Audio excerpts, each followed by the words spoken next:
Good morning everyone. आज के video में क्लास 11th इंग्लिश में फर्स्ट पेपर में पहला lesson my struggle for an education पढ़ेंगे। माई स्ट्रगल फॉर एजुकेशन का हिंदी में अर्थ होता है मेरा शिक्षा के लिए संघर्ष, या यूं कह सकते हैं शिक्षा के लिए मेरा संघर्ष। लिखा इसको बोकर टी वाशिंगटन ने है। बोकर टी वाशिंगटन ये इसके राइटर है, लेखक है। तो पाठ पढ़ने से पहले पाठ के बारे में हम लोग थोड़ी सी जानकारी लेते हैं। इसमें जो लेखक है ब्रोकर टी वाशिंगटन, वो एक गरीब परिवार से है और एक कोयले की खान में काम करता है या मजदूरी करता है। तो एक दिन जब वह कोयले की खान पे काम कर रहा था तो दो मजदूर आपस में बातचीत कर रहे थे। और वो बातचीत किसके बात के लिए कर रहे थे? एक महान स्कूल के बारे में जो कहीं वर्जीनिया में स्थित था। और वो स्कूल जो था वो अश्वेत लोगों के लिए था। लेखक जो था वो यूनाइटेड स्टेट ऑफ अमेरिका का रहने वाला था। और अमेरिका में दो प्रकार के लोग होते हैं, श्वेत और अश्वेत, व्हाइट एंड ब्लैक। तो लेखक जो था वो अश्वेत था, कलर्ड पीपुल जिनको बोलते हैं। तो जो स्कूल था वो कलर्ड पीपुल के लिए था, अश्वेत लोगों का स्कूल था, जिसके विषय में वो दो मजदूर बात कर रहे थे। और उन दोनों मजदूरों की बात सुनकर लेखक को ऐसा प्रतीत हुआ जैसे कि वो दुनिया का या पृथ्वी का सबसे अच्छा स्कूल हो या सबसे महान स्कूल हो। उस विद्यालय का नाम था Hampton Normal and Agricultural institute, जो वर्जीनिया में स्थित था। लेखक ने निश्चय कर लिया कि वो स्कूल में जाएगा और वहीं पर पढ़ेगा, जबकि लेखक को पता नहीं था वो कितनी दूर है, कहाँ स्थित है, कैसे वहां जाएगा। लेकिन लेखक ने दृढ़ निश्चय कर लिया। तो 1872 के पतझड़ के मौसम में लेखक ने वहां जाने के लिए एक प्रयास किया। उसकी माताजी परेशान थी ये सोचकर कि उसका जो पुत्र है वो एक बेकार का काम करने जा रहा है। बड़ी मुश्किल से उसे उसकी माताजी से अनुमति प्राप्त हुई कि वो जा सकता है। लेकिन उसकी माताजी का उस समय स्वास्थ्य बहुत खराब था। तो जब लेखक माताजी को छोड़कर विद्यालय जा रहा था तो उसे ये उम्मीद नहीं थी कि जब वो लौट कर आएगा तो उसकी अपनी माताजी को जीवित पाएगा। इसलिए वहां से जाना उसके लिए अधिक दुखपूर्ण था। लेखक का एक भाई था जिसका नाम था जॉन। उसने लेखक की सहायता की वहां जाने के लिए। उसने उसे कुछ धन दिया, लेकिन वास्तव में वो भी धन पर्याप्त नहीं था। उस धन से उसने कुछ कपड़े खरीदे और अपने यात्रा के कर्जों को चुकाया, या अपने यात्रा के जो खर्च थे उनको दिए। जब लेखक वहां से निकला तो उसके पास केवल एक छोटा सा थैला था जिसमें कुछ जोड़ी कपड़े थे जो लेखक को प्राप्त हो सके थे। दूरी जो थी मार्डन से हैम्पटन की, मार्डन उस कस्बे का नाम था जहां लेखक रहता था और लेखक को जाना था हैम्पटन। तो मार्डन से हैम्पटन तक की दूरी जो थी वो 500 मील्स की थी, 500 मील की। 500 मील एक मील में लगभग नियर अबाउट 3 किलोमीटर होते हैं या कुछ कम। तो इस प्रकार से लगभग 1500 किलोमीटर की उसे यात्रा करनी थी, जो दूरी थी मार्डन से हैम्पटन की।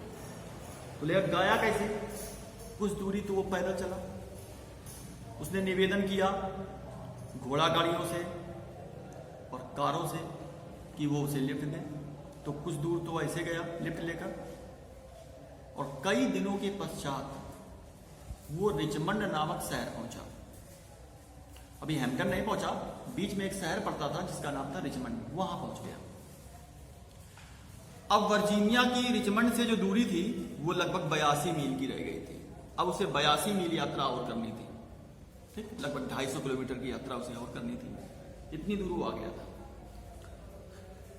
तो जब वह रिचमंड नगर पहुंचा तो उस समय बहुत ही थका था, भूखा था, गंदा भी बहुत था, कई दिनों से नहाया भी नहीं था उसने। और जब वो पहुंचा तो काफी रात में देर भी हो गई थी।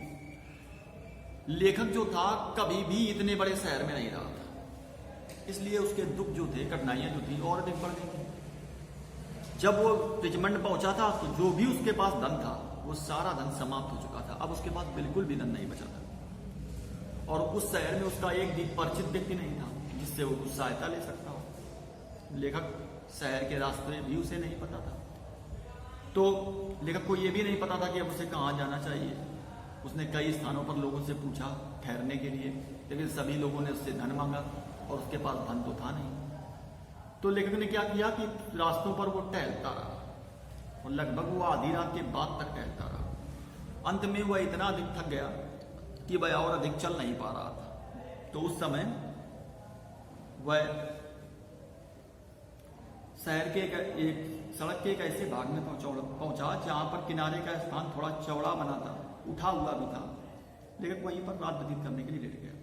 लगभग सारी रात वह पैरों के चलने की आवाजें, वाहनों की आवाजें सुनता रहा। लेकिन जब सुबह उठा,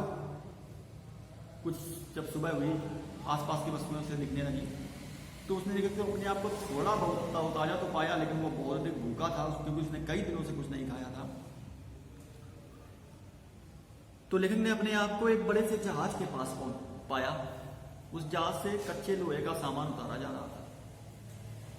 तो लेखक भी उस जहाज पर गया। जहाज के कैप्टन से, जो एक अंग्रेज आदमी था, व्हाइट मैन था, उससे निवेदन किया कि वो भी जहाज की अनलोडिंग करने में या सामान उतारने में उसकी सेवा ले, ताकि उसे सुबह के नाश्ते के लिए कुछ धन प्राप्त हो सके। तो लेखक ने, जो कप्तान था वो दयालु था, उसने उसे अनुमति दे दी काम करने की। तो उस जहाज पर लेखक ने कार्य किया। काफी देर कार्य करने के पश्चात उसे कुछ पैसे मिले। उस पैसे से उसने सुबह का नाश्ता किया और वो नाश्ता लेखक कह रहा है कि उसके जीवन का सबसे अच्छा नाश्ता था, सबसे बेस्ट ब्रेकफास्ट था जो उसने कभी किया था। अब जो जहाज का कप्तान था वो लेखक के कार्य से बहुत अधिक प्रसन्न हो गया। तो उसने कहा कि तुम जितने दिन चाहो इस जहाज पर कार्य कर सकते हो। तो लेखक ने वहां कई दिनों तक कार्य किया। जो भी उसे मजदूरी मिलती थी उस मजदूरी से वो अपना भोजन कर लेता था और जो भी बचता था उसे आगे के रास्ते के लिए बचा कर रख लेता था। लगातार वो सड़क के किनारे ही सोता रहा पैसे बचाने के लिए। कई दिनों तक कार्य करने के पश्चात जब उसने लगा कि उसने पर्याप्त पैसे बचा लिए हैं कि अब वो हैम्पटन पहुंच सकता है, तो जहाज के कप्तान को उसने उसकी दयालुता के लिए धन्यवाद दिया और वहां से निकला। इसके बाद लेखक बिना किसी अप्रिय घटना के हैम्पटन पहुंच गया। तो जब वो हैम्पटन पहुंचा, स्कूल पहुंचा, तो स्कूल की जब उसने इमारत को देखा जो 3 मंजिल की थी, पक्की इमारत थी, तो स्कूल को देखकर, इमारत देखकर रास्ते की जितनी भी कठिनाइयां थी, जितनी भी परेशानियां उसने सहन की थी, वो सारी परेशानियां उसकी समाप्त हो गई। स्कूल की इमारत को देखकर उसे लगा कि वह सही जगह पर पहुंच गया। अब वो स्कूल के अंदर गया। अपने आप को उसने प्रधानाध्यापक के सामने प्रस्तुत किया ताकि वो किसी का क्लास में उसे प्रवेश दे, एडमिट करे। तो जिस समय वो प्रधानाध्यापक के सामने प्रस्तुत हुआ तो प्रधानाध्यापिका ने उसकी ओर ध्यान नहीं दिया। अन्य लड़के जो आ रहे थे उनको वो एडमिशन दे रही थी। लेखक भी लगातार वहीं पर रुका, उसके चारों ओर घूमता रहा, उसे प्रभावित करने की लेखक ने कोशिश की। लेकिन लेखक जो था कई दिनों से नहाया नहीं था, गंदा था, भूखा भी था, थका भी था। तो इसलिए प्रधानाध्यापिका के मस्तिष्क में संदेह थे उसे विद्यालय में प्रवेश देने के लिए। अंत में प्रधानाध्यापिका ने कहा कि झाड़ू लो और पास में एक संगीत कक्ष है उसकी सफाई करो। लेखक ने उसकी आज्ञा का पालन किया, झाड़ू ली, संगीत कक्ष में गया, उस संगीत कक्ष की उसने सफाई की। उसने उस संगीत कक्ष को 3 बार साफ किया। जो भी बेंचें थी उन बेंचों को उसने हटाया अपने स्थान से, उनको साफ किया। फिर एक कपड़ा लिया, उस कपड़े से सभी बेंचों को पोंछा, दीवालों को पोंछा, प्रत्येक अलमारी को साफ किया, प्रत्येक कोने को साफ किया। जब पूरी तरीके से उसने सफाई कर ली कमरे की तो उसने प्रधानाध्यापक को सूचित किया कि उसका कार्य पूर्ण हो गया। प्रधानाध्यापिका जो थी बहुत ही चालाक महिला थी। वो कमरे में गई, पहले उसने कमरे का निरीक्षण किया तो उसने कमरे के कोनों को देखा, अलमारियों को देखा, बाद में उसने अपना रुमाल निकाला और बेंचों पर और दीवार पर रगड़ कर देखा, और जब उसे कमरे में कहीं भी एक भी कण धूल का प्राप्त नहीं हुआ तो उसने कहा कि मेरा अनुमान है कि तुम इस विद्यालय में प्रवेश पाने की हो। यानी प्रधानाध्यापिका ने लेखक को प्रवेश दे दिया। लेखक ने कहा कि उस समय मैं इस दुनिया में या पृथ्वी पर सबसे अधिक प्रसन्न व्यक्तियों में से एक था, यानी सबसे अधिक प्रसन्न था। इसके पश्चात भी लेखक ने कई कॉलेज की परीक्षाएं पास की, लेकिन जो वो परीक्षा थी कमरे की सफाई वाली, वो उसकी सबसे बेस्ट परीक्षा थी, क्योंकि उस परीक्षा से को पास करने के पश्चात उसका फ्यूचर जो था वो अच्छा हुआ। इस लेसन से हमें ये सीख मिलती है, hard work never goes waste. कठिन परिश्रम कभी भी बेकार या व्यर्थ नहीं होता। Hard work is key to success. कठिन परिश्रम ही सफलता की कुंजी है। Where there is will there is a way. जहां पर इच्छा शक्ति होती है वहां पर रास्ता जरूर निकलता है। तो ये इस लेसन से लेखक ने बहुत सी कठिनाइयों का सहन किया, लेकिन उसका जो लक्ष्य था उससे वो नहीं हिला, और अंत में उसने अपने लक्ष्य को प्राप्त ही कर लिया। तो ये था माई स्ट्रगल फॉर एजुकेशन, शिक्षा के लिए मेरा संघर्ष, जिसे लिखा था बुकर टी वॉशिंगटन ने। आइए लेसन देखते हैं। सब लोग लेसन निकालिए। माई struggle for education. One day, एक दिन, व्हाइल एट वर्क, जिस समय मैं कार्य पर था, इन द कोल माइन, कोयले की खान में, I happen to overhear. Happen to overhear माने होता है सुनने का अवसर प्राप्त होना। तो मुझे सुनने का अवसर प्राप्त हुआ 2 माइनर्स, 2 मजदूरों से, टॉकिंग अबाउट, जो बात कर रहे थे, ए ग्रेट स्कूल, एक महान विद्यालय के विषय में, फॉर कलर्ड पीपुल, अश्वेत लोगों के लिए, समवेयर इन वर्जीनिया, जो कहीं वर्जीनिया में स्थित था। This was the first time, यह पहली बार था, that I had ever heard, कि मैंने कभी सुना था, एनीथिंग, कुछ भी, about any kind of school, किसी भी प्रकार के स्कूल के और कॉलेज या कॉलेज के विषय में, दैट वॉज मोर प्रिटेंडियस, जो कहीं अधिक आकर्षक था, than the little coloured school, छोटे से अश्वेत लोगों के स्कूल से, इन अवर टाउन, हमारे कस्बे के, जो हमारे कस्बे में बने हुए छोटे से अश्वेत लोगों के स्कूल से कहीं अधिक अच्छा था।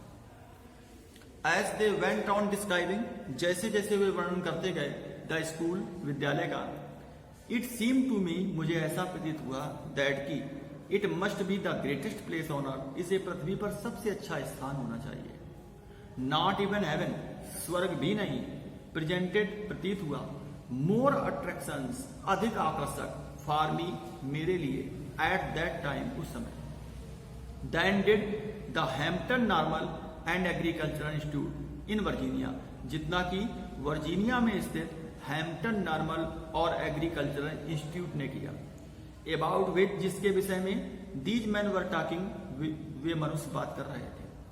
आई रिसॉल्व्ड एट वंस, मैंने तुरंत दृढ़ निश्चय कर लिया, to go to that school, उस विद्यालय में जाने का। ऑल्दो, यद्यप, आई हैड नो आइडिया, मुझे नहीं पता था, वेयर इट वॉज, कि यह कहां पर है, और हाउ मैनी माइल्स अवे, या कितनी मील दूर है, और या how I was going to reach it, मैं यहां कैसे पहुंचने जा रहा हूं। I was on fire constantly, मेरे अंदर लगातार एक इच्छा शक्ति थी, विद वन एम्बिशन, एक महत्वाकांक्षा थी, एंड दैट वॉज, और वह थी, to go to Hampton, Hampton जाने की। दिस थॉट, यह विचार, वॉज विद मी, मेरे साथ था, डे एंड नाइट, दिन और रात, यह विचार जो था मेरे साथ दिन और रात बना रहा। इन द फॉल ऑफ 1872, 1872 के पतझड़ के मौसम में, आई डिटरमाइंड, मैंने दृढ़ निश्चय कर लिया, टू मेक एन एफोर्ट, एक प्रयास करने का, टू गेट देयर, वहां जाने के लिए। माई मदर वॉज ट्रबल्ड, मेरी माता जी परेशान थी, विद ए ग्रेव फियर, एक गंभीर भय से, दैट की, आई वॉज स्टार्टिंग, कि मैं प्रारंभ कर रहा हूं, out on a wild goat chase. Wild goat chase माने होता है निरर्थक कार या बेकार का कार। और मेरी माता जी गंभीर भय से परेशान थी कि मैं एक निरर्थक कार्य प्रारंभ करने जा रहा हूं। एट एनी रेट बड़ी मुश्किल से आई गॉट मुझे प्राप्त हुई ओनली ए हाफ हार्टेड कॉन्स्टेंट, केवल अधूरे मन से अनुमति। कॉन्स्टेंट माने अनुमति होता है। फ्रॉम हर, उससे, दैट की आई माइट स्टार्ट, मैं यात्रा प्रारंभ कर सकता हूं। I had very little money, मेरे पास बहुत थोड़ा सा धन था। विद जिससे टू बाई, मुझे खरीदने थी क्लॉथ्स, कपड़ों को, एंड पे मैंने चुकाने थे माई ट्रेवलिंग एक्सपेंसेस, मेरे यात्रा के खर्चों को। माई ब्रदर जॉन, मेरे भाई जॉन ने हेल्प मी, मेरी सहायता की। ऑल दैट, जितनी की ही कुड वह कर सकता था। बट मैंने किंतु, ऑफकोर्स वास्तव में, that was not a great deal, यह पर्याप्त या अत्यधिक नहीं थी। फाइनली, अंत में, द ग्रेट डे केम, वह महान दिन आया। एंड आई स्टार्टेड, और मैंने प्रारंभ किया फॉर हैम्पटन, हैम्पटन के लिए यात्रा को। I had only a small cheap satchel, cheap माने सस्ता, स्टेचल माने थैला। मेरे पास एक छोटा सस्ता थैला था। दैट कॉन्टेंट्स में रखे हुए थे the few articles of clothing, कुछ जोड़ी कपड़े। आई कुड गेट, जो मैं प्राप्त कर सका था।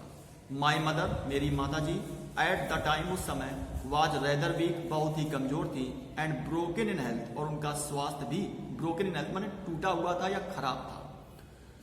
आई हार्डली, और मैं मुश्किल से, एक्सपेक्टेड, आशा करता था, टू सी हर अगेन, उसे दोबारा देख पाने की। एंड दस, और इस प्रकार, आवर पार्टिंग, हमारी विदाई, was all the more sad, कहीं अधिक दुखपूर्ण हो गई थी। सी माने वह, हाउएवर माने फिर भी, वाज वेरी ब्रेव, बहुत ही बहादुर थी, दो इट ऑल, इन सभी को सहन करने के लिए। फिर भी जो मेरी माँ थी वह इन सभी बातों को सहन करने के लिए अत्यधिक बहादुर थी। द डिस्टेंस माने दूरी, from Malton to Hampton, Malton से हैम्पटन की, इज अबाउट 500 मील्स, लगभग 500 मील की है। बाई वॉकिंग, चलते हुए, बैगिंग राइड्स, निवेदन करते हुए, बोथ इन वैगन्स, घोड़े गाड़ियों में, एंड इन द कार्स, और कारों में। कुछ दूरी चलकर और निवेदन करके, घोड़े गाड़ियों में और कारों में। इन सब में, कुछ रास्ते में, after a number of days, कई दिनों के पश्चात, आई रीच, मैं पहुंचा the city of Richmond, Richmond नामक नगर। वर्जीनिया, अबाउट 82 मील्स, वर्जीनिया लगभग 82 मील दूर था, फ्रॉम हैम्पटन, हैम्पटन से। व्हेन आई रीच देयर, जब मैं वहां पर पहुंचा, टायर्ड, तो मैं थका था, हंग्री, भूखा था, एंड डर्टी, और गंदा था। It was late in the night, और रात को देर भी हो गई थी। आई हैड नेवर बीन, मैं कभी नहीं रहा था, इन ए लार्ज सिटी, इतने बड़े नगर में। एंड दिस माने, इसने, रेदर एडेड, और अधिक बढ़ा दिया, टू माई मिजरी, मेरे दुख को। व्हेन आई रीच रिचमंड, जब मैं रिचमंड पहुंचा, I was completely out of money, तो मैं पूर्ण रूप से धन से परे था, अर्थात मेरे पास बिल्कुल भी धन नहीं था। I had not a single acquaintance, मेरे पास एक भी परिचित व्यक्ति नहीं था, इन द प्लेस, उस स्थान में। एंड बीइंग अनयूज्ड, और मैं अनभिज्ञ था, टू सिटी वेज, शहर के नगरों, रास्तों से।